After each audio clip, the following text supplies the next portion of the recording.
إن الحمد لله والصلاة والسلام على سيد الأنبياء. أعوذ بالله من الشيطان الرجيم. بسم الله الرحمن الرحيم. ألف لام ميم. ذلك الكتاب لا ريب فيه هدى للمتقين الذين يؤمنون بالغيب ويقيمون الصلاة ومما رزقناهم ينفقون. صدق اللہ العظیم. محترم دوستوں، بزرگوں،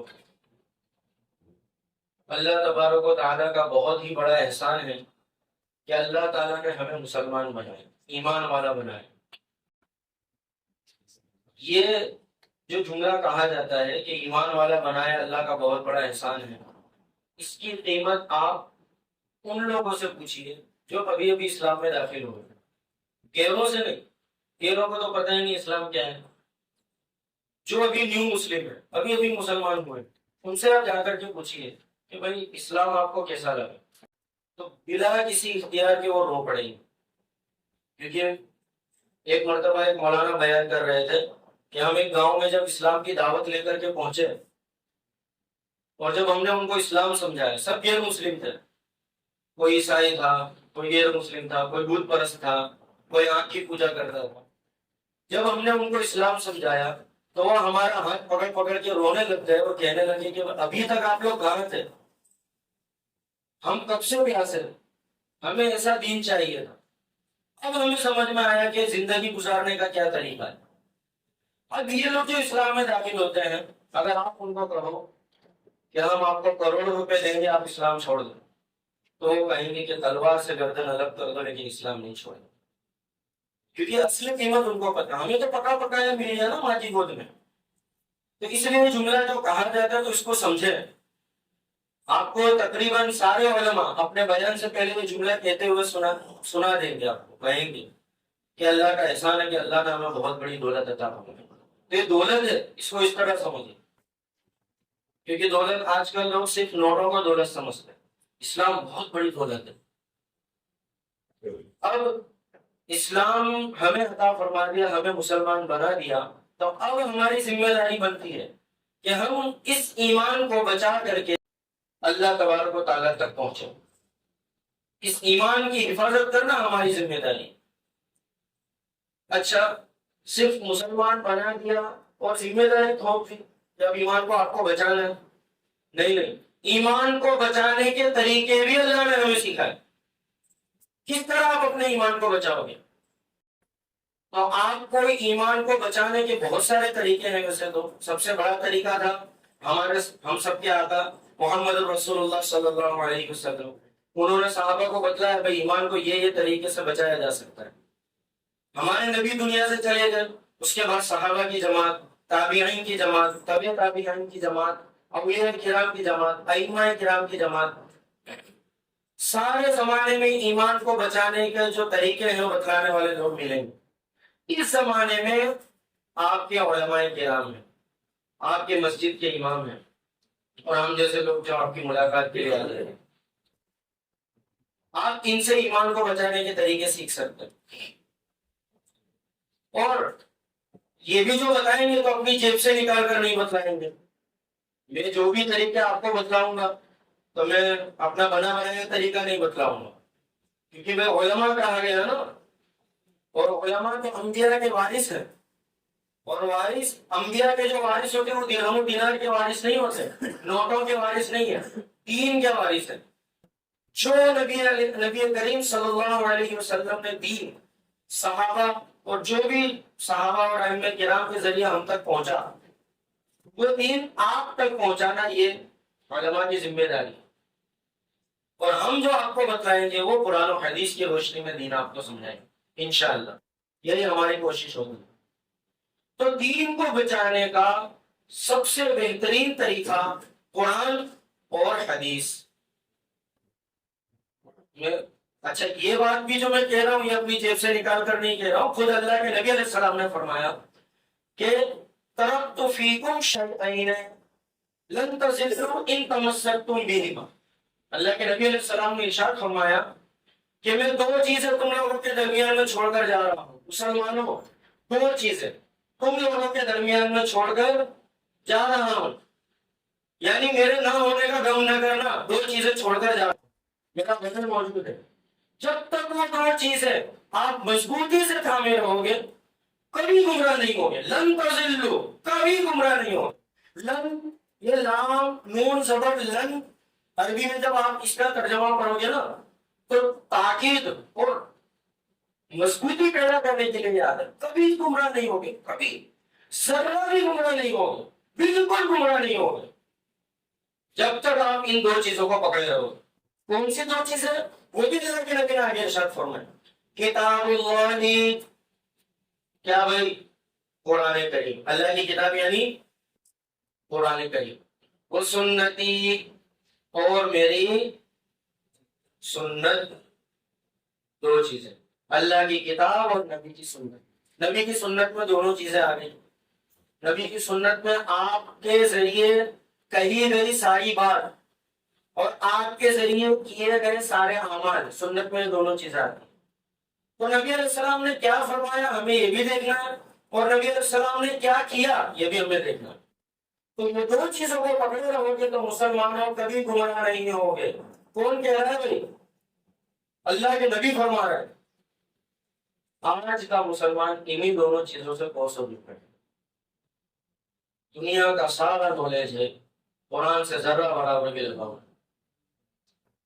تو دین کو بچانے کا طریقہ قرآن ہے، تو اس کو سیکھیں، پڑھنا سیکھیں، پڑھنے کے بعد اگر موقع ملے تو اس کو سمجھنا سیکھیں، اپنے علماء سے رابطے میں رہیں، انشاءاللہ کبھی بھی آپ مایوس نہیں ہوں گے۔ تو دین کو بچانے کا طریقہ جیسے کہ میں نے بتا دیا، قرآن اور حدیث۔ اب دین کی اصل بنیادیں کیا ہیں؟ کیونکہ ہم دین پر چلیں گے تو بنیادوں کو لے کر چلیں گے۔ تو دین کی آپ نے کئی مرتبہ یہ حدیث سنی ہوگی، بنی الاسلام علی خمس، اسلام کی بنیاد 5 چیزوں پر رکھی گئی ہے۔ یعنی اسلام ایک عمارت ہے جس کو 5 ستونوں پر اللہ تبارک و تعالیٰ نے کھڑا کیا۔ جو ان 5 ستونوں کو سنبھال کر چلے گا وہ اسلام کو بچا کر کے رکھے گا اور اللہ تبارک و تعالیٰ تک اپنا دین بچا کر کے لے جائے گا۔ جس نے ان 5 ستونوں میں سے کسی ایک ستون کو بھی نقصان پہنچایا تو اس کو اس کی سزا بھگتنی پڑے گی، چاہے دنیا میں چاہے آخرت میں، بھگتنی ضرور پڑے گی، کوئی نہیں بچا سکتا۔ کیا 5 ستون ہیں؟ تو سب سے پہلا ستون گواہی دینا اس بات کی کہ اللہ تبارک و تعالیٰ کے سوا کوئی عبادت کے لائق بولو بھائی نہیں ہے، سجدے ہمارے سجدوں کے لائق سوائے اللہ کے بولو بھائی کوئی نہیں ہے۔ ہمارا سجدہ ہوگا تو صرف اللہ کو، کسی کو نہیں، کسی مولانا، کوئی بھی بڑے ولی، کوئی بھی بڑے، کوئی نہیں۔ کیوں میں یہ بات بھی میں کہہ رہا ہوں قرآن کی روشنی میں کہ یہ آپ خود 5 وقت کی جب نماز پڑھتے ہو تو آپ اللہ سے وعدہ کرتے ہو ایاک نعبد و ایاک نستعین۔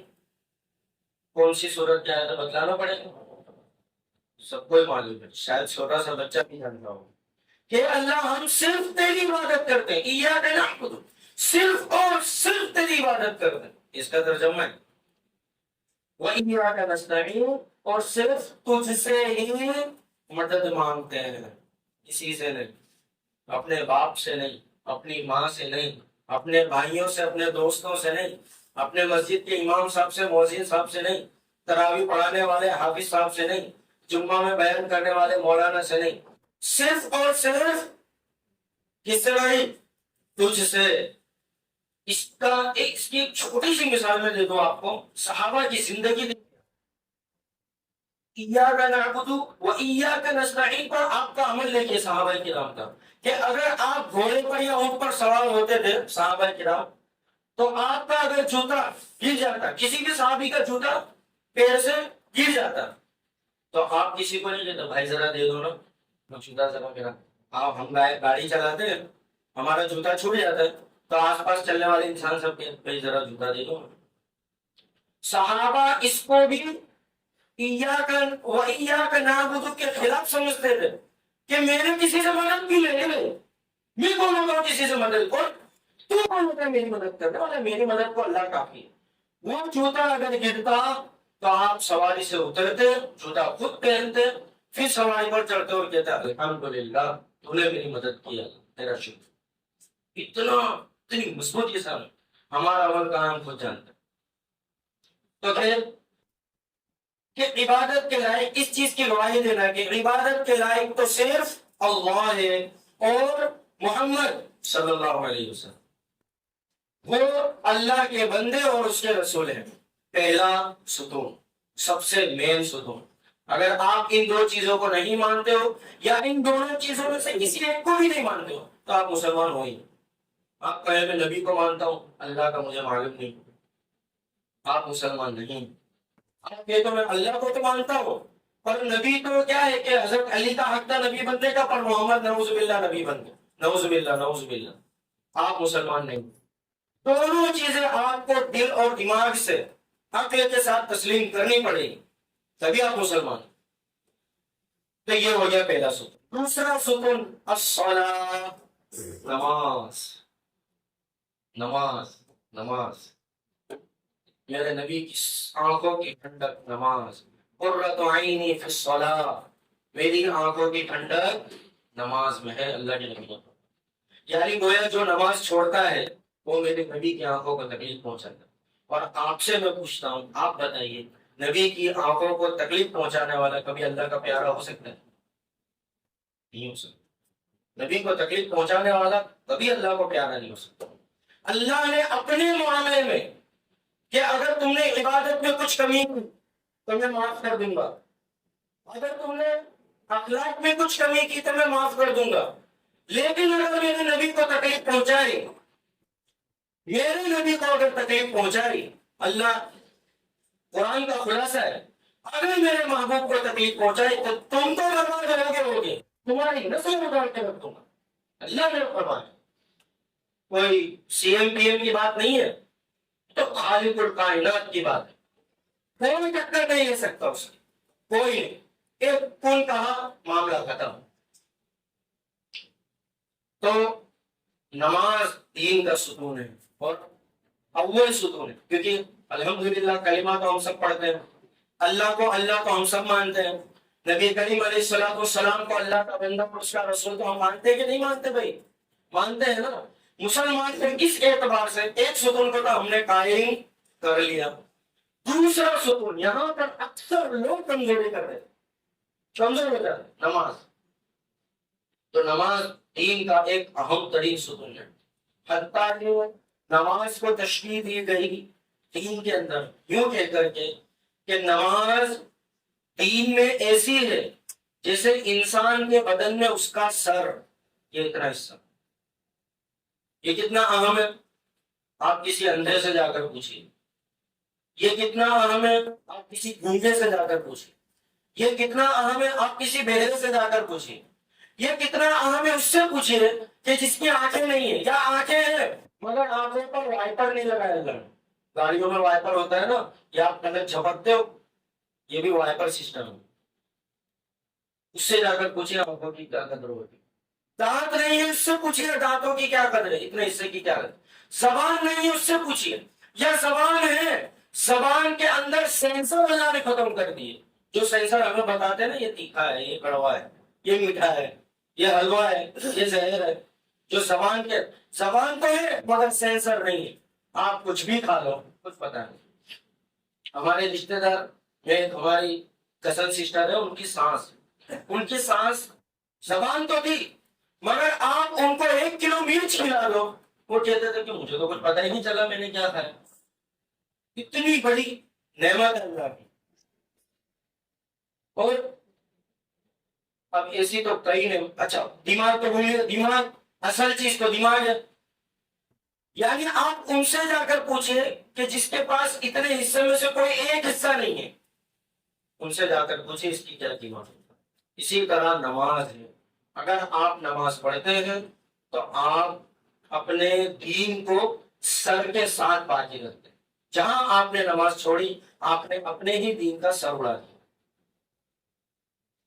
آپ نے خود اپنے ہاتھ سے دبا کر. پھر آپ ہزار ریلیاں نکالیں گستاخ نبی کی سزا سر تن سے جدا، سر تن سے جدا، اس کا کوئی اثر نہیں ہو، کیونکہ سر تن سے جدا تو آپ نے کر دیا نا، میں نماز چھوڑ کے، میں نہیں کہہ رہا ہوں، حدیث کا خلاصہ، نماز چھوڑی آپ نے، سر تن سے جدا کیا کہ نہیں کیا؟ تو پھر غیروں کا تو کیا ہی کیا نا بھائی. تو نماز بہت اہم چیز. نماز کے نا آپ عرب کنٹری میں چلے جائیں اگر، تو عرب کے لوگ عیاش بہت ہیں، بہت مستی خور لوگ ہیں، بہت شراب کے عادی کچھ لوگ، سب تو نہیں، اور پیسوں کے شوقین، اور عطر کے شوقین، یعنی تمام رنگینیوں کے شوقین، عورتوں کے شوقین مل جائیں، لیکن نماز چھوڑنے والا کوئی نہیں، کیونکہ وہ لوگ بھی یہ چیز سمجھتے ہیں کہ مسلمان دولت کے پیچھے بھاگ سکتا ہے، عورت کے پیچھے بھاگ سکتا ہے، اپنی نفسانی خواہشات کے پیچھے بھاگ سکتا ہے، لیکن نماز کبھی نہیں چھوڑ سکتا. اس لیے وہ لوگ کچھ بھی کرتے ہیں پر نماز کبھی نہیں چھوڑتے. ان کی بیوی نہیں، اور بھی 1 گھنٹہ پہلے تو بھی وہ جمعہ میں آئے. ارے جمعہ تو چھوڑو، جمعہ تو بہت خاص نماز ہے. 1 گھنٹہ پہلے ان کے باپ کا انتقال ہوا ہوگا، وہ دفنانے کے بعد میں پہلے نماز پڑھیں. نماز اتنا پابند ہے، اس لیے اللہ اتنا دیتا بھی ہو، چاہے کیسے بھی ہے، لیکن نماز کے بہت پابند. تو اس سے بھی پتہ چلتا ہے کہ مسلمان کچھ بھی کر سکتا ہے، لیکن نماز، بولو بھائی، نماز نہیں چھوڑ سکتے. بولیں گے تو شاید دل میں اترے گی انشاءاللہ. تو نماز دین کا اتنا اہم ستون. دوسرا اہم ستون الزکات، زکات. مما رزقناہم ینفقون، میں نے جو آپ کے سامنے تلاوت کی آیت کریمہ، الف لام میم. الف لام میم یہ حروف مقطعات میں سے ہے، اس کا ترجمہ اور اس کا مطلب صرف اور صرف اللہ جانتا ہے، اور کوئی نہیں جانتا. میں کیسے جانوں؟ ذالک الکتاب لا ریب فیہ، یہ ایسی کتاب ہے کہ جس کے اندر شک کی کوئی گنجائش نہیں. شک نہیں، ایسا نہیں، شک کی کوئی گنجائش ہی نہیں. شک کے شین کے جو 3 نقطے ہوتے ہیں، ان 3 نقطوں میں سے ایک نقطہ بھی آپ نہیں کر سکتے. ایسی کتاب ہے. چلیے کوئی قرآن کے برابر نہیں جانتا ہے تو اس کو اشکال ہو سکتا ہے کہ قرآن تو ارے کیا کہتے ہیں کہ 4 شادیوں کا حکم دیتا ہے، سمجھ میں نہیں آتا اس لیے لوگ ایسی بات کرتے ہیں. قرآن تو عورتوں کو مارنے کا حکم دیتا ہے، قرآن تو غیروں کو قتل کرنے کا حکم دیتا ہے. ایسے لوگ بات کر سکتے ہیں، قرآن کو سمجھتے نہیں. اس لیے ابھی میں یہ بات سمجھانے جاؤں گا تو بیان بہت لمبا ہو جائے. یہ سب حکمت ہے. لیکن جو قرآن کو سمجھتے ہیں، آپ ان سے جا کر پوچھئے کہ آپ کو قرآن میں کوئی شک ہے، وہ کہے گا نعوذ باللہ، قرآن میں کیسے شک کر سکتے. جو قرآن کو سمجھتے ہیں صحیح طور.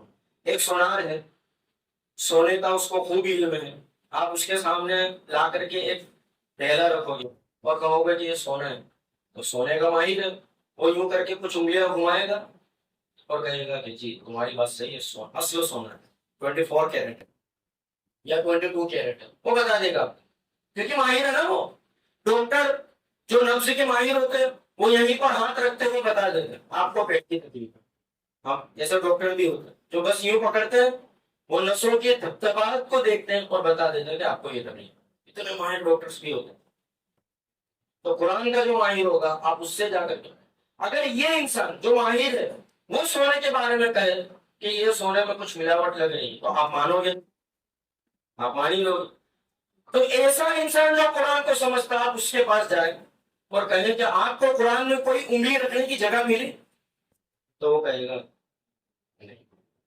میں اپنی بات کروں، میں نے جہاں تک قرآن کو سمجھا تو الحمدللہ تھوڑا بہت سائنس بھی پڑھتا ہوں، تو آدھا سائنس میں نے قرآن سے سمجھا. آدھا سائنس یہ جو آپ کو فزکس، گریویٹی، کیمسٹری اور اسپیس سائنس کی جو باتیں بتائی جاتی ہیں، ان ساری چیزوں کا خلاصہ آپ کو قرآن میں نہ ملے تو آ کر کے میری گردن پکڑ لینا. میں چیلنج کے ساتھ کہتا ہوں، مجھے تو ملا ہے، مجھے دونوں چیز کا تجربہ، میں نے دونوں چیزیں پڑھی اچھے سے.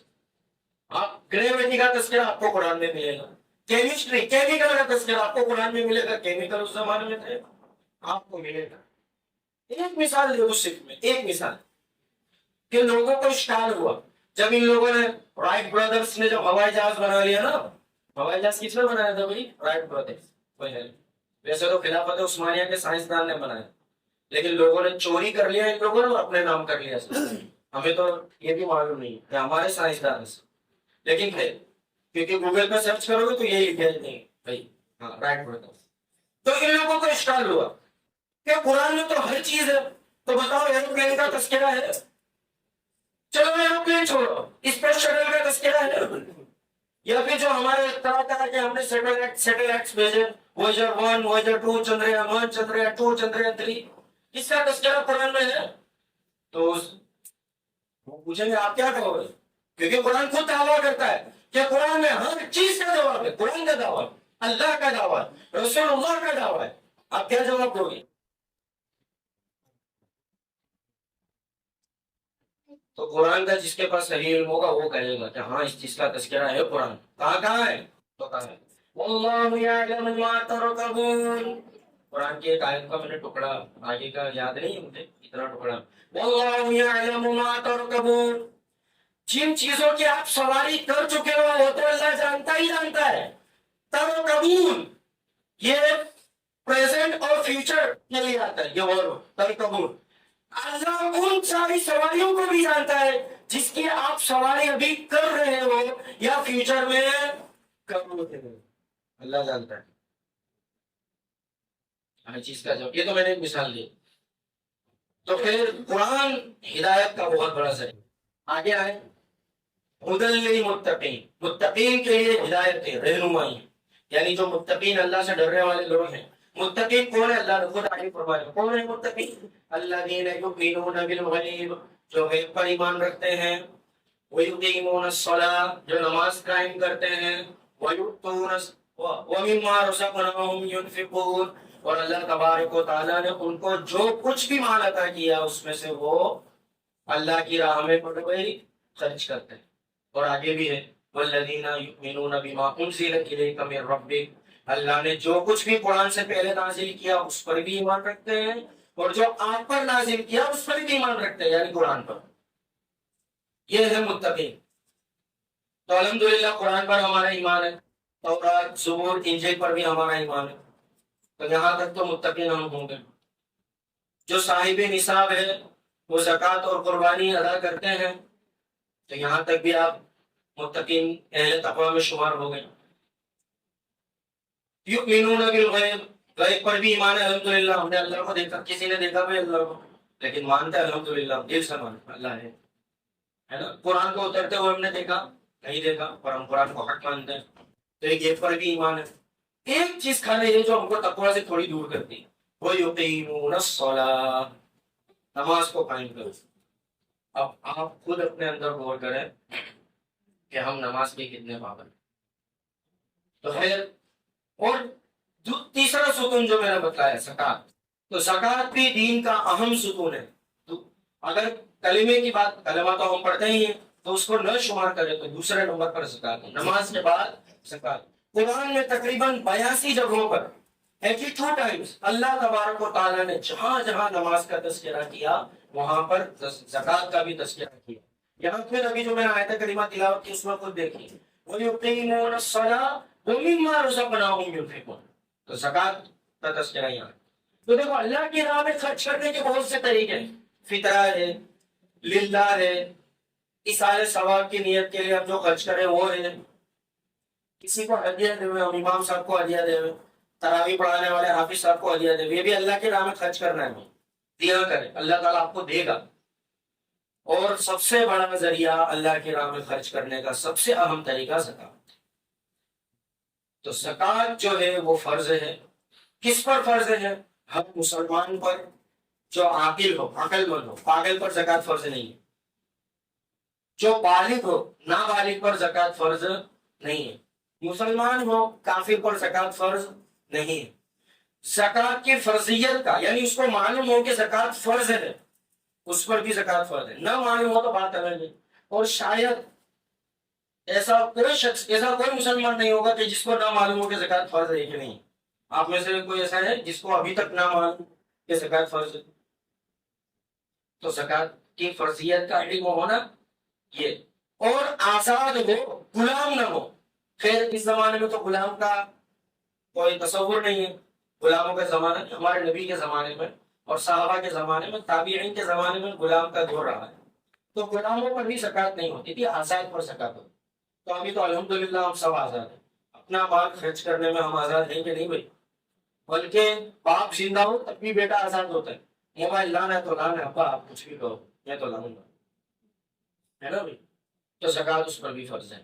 اچھا، مسلمانوں پر فرض ہے، مسلمانوں میں بھی ان لوگوں پر کہ جو نصاب تک پہنچ گئے ہو۔ میں بس تھوڑی دیر میں اپنا بیان سمجھ لیتا ہوں۔ نصاب تک اس کا مال پہنچ گیا ہو تو اسی پر زکوٰۃ فرض ہے، ہر مسلمان پر نہیں۔ نصاب کیا ہے بھائی؟ تو مختصراً سن لیجیے، 7.5 تولہ سونا اور 52.5 تولہ چاندی، یا تو سونا ہو یا تو چاندی ہو، دونوں میں سے کوئی ایک بھی ہو، یا تو 7.5 تولہ سونا ہو یا 52.5 تولہ چاندی ہو، تو زکوٰۃ آپ پر فرض ہو جائے۔ یا پھر اتنا آپ کے پاس کیش ہو، جو بینک میں ہو یا گھر میں رکھا ہوا ہو، کہیں بھی ہو، کیش ہے۔ اچھا، اس کی قیمت کتنی بنتی ہے؟ آپ 1 گرام چاندی کی قیمت تقریباً 78 روپیز ہے، 80 روپیہ سمجھیے، 80 روپیہ 1 گرام چاندی، تو 1 تولہ چاندی کی قیمت 980 روپیہ ہوتی ہے۔ اس حساب سے 52.5 تولہ چاندی کی قیمت 50,400 روپے ہوتی ہے۔ آج کا حساب ہے، آج جو سونے کا اور چاندی کا ریٹ ہے میں اس حساب سے بتلا رہا ہوں۔ سونے چاندی کا ریٹ روزانہ چینج ہوتا ہے، بلکہ ہر منٹ چینج ہوتا ہے، تو 50,000۔ اور اگر سونے کی قیمت دیکھیں تو 1 گرام سونے کی قیمت تقریباً 60,340 روپے، اور اسی حساب سے 1 تولہ سونے کی قیمت تقریباً 67,000 روپے، اور اسی طرح 7.5 تولہ سونے کی قیمت 5,70,000 روپے کچھ ہے، 5.5 لاکھ۔ تو آپ کے پاس سونے کے بقدر کوئی نصاب ہو، چاندی نہیں ہے سونا ہے، یا سونا نہیں ہے چاندی ہے، 50,000 تک آپ کی ملکیت پہنچ گئی، صحیح ملکیت، ضرورت کی، آپ اپنی گاڑی کو اس میں شمار نہ کریں، کیونکہ گاڑی ضرورت کی چیز ہے، مال ضرورت زکوٰۃ میں شمار نہیں ہوگا۔ آپ جس گھر میں رہ رہے ہو وہ گھر بھی زکوٰۃ میں نہیں ہوگا، یا آپ نے کوئی فلیٹ کرائے پر دیا ہوا ہے، یا کوئی دکان کرائے پر دی ہوئی ہے، یا کوئی گاڑی یا کوئی موبائل کچھ بھی کرائے پر دیا ہوگا، تو اس چیز پر زکوٰۃ نہیں ہے، اس چیز سے کمائی گئی دولت پر زکوٰۃ ہے۔ آپ نے اگر آپ کے 60 لاکھ کا مکان ہے، 60 لاکھ کا 1 کروڑ کا مکان ہے، لیکن آپ نے کرائے پر دے دیا ہے، 30,000 روپیہ مہینے کا کرایہ ہے، تو اس کا جو 1 کروڑ کی قیمت ہے نا مکان کی، اس 1 کروڑ پر زکوٰۃ نہیں آئے گی۔ آپ نے اس سے ماہانہ 30,000 روپے کرایہ کمایا نا، اس 30,000 پہ زکوٰۃ آئے گی۔ آپ سمجھ رہے بھائی؟ اسی طرح انشورنس میں دی گئی، ویسے انشورنس اسلام میں حرام ہے، انشورنس نہیں کر سکتے آپ، بالکل حرام ہے۔ کوئی کچھ بھی کرے، کوئی کتنی بھی باتیں بنائے، حرام ہے حرام ہے حرام ہے، کوئی شک نہیں۔ لیکن اگر انشورنس آپ نے اپنی گاڑی کا کر دیا، یا بائک کا یا موبائل کا، کسی بھی چیز کا آپ نے انشورنس کر دیا، تو اس انشورنس میں دی گئی رقم پر بھی زکوٰۃ ہے۔ اور اگر آپ پر قرضہ ہے تو اس قرضے پر زکوٰۃ نہیں ہے۔ تو آپ کیا کریں گے؟ جب آپ کے پاس مال اتنا جمع ہو جائے تو آپ، اور اس مال پر 1 سال گزر جائے، آپ ابھی مالک ہوئے اور ابھی مال برباد ہو گیا یا خرچ ہو گیا، تو زکوٰۃ نہیں ہے۔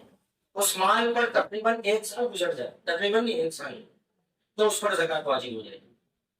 دوسری بات یہ کہ زکوٰۃ آپ ادا کریں، بس 2 باتیں رہ گئی، تو آپ اسلامک مہینوں کے اعتبار سے ادا کریں، انگریزی نہیں، نومبر دسمبر نہیں، محرم اور حرام کے اعتبار سے۔ کیوں بھائی؟ یہ کیوں کہا جاتا ہے؟ اس لیے نہیں کہ آپ نومبر دسمبر سے نفرت کرنے لگے، ارے انگریزوں کا مہینہ چھوڑو اس کو، محرم ہمارا نیا سال محرم سے شروع، حالانکہ یہ بھی ایک شیطان کا دھوکہ ہے۔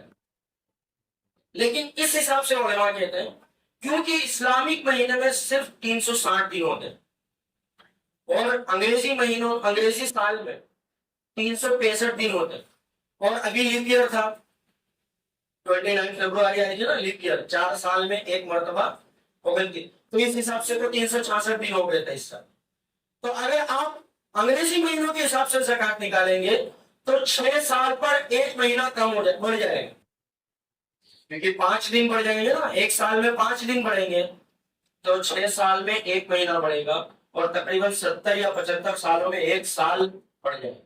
یعنی آپ نے اگر عمر پائی 75 سال کی، تو آپ نے 75 مرتبہ زکات نکالی، وہ اسلامی مہینے کے اعتبار سے نہیں، اسلامی مہینے کے اعتبار سے 76 سال آپ جیے، انگریزی مہینے کے اعتبار سے آپ 75 سال جیے، تو آپ کی 1 سال گیپ ہو گئے نا، اس کا گناہ ہوگا۔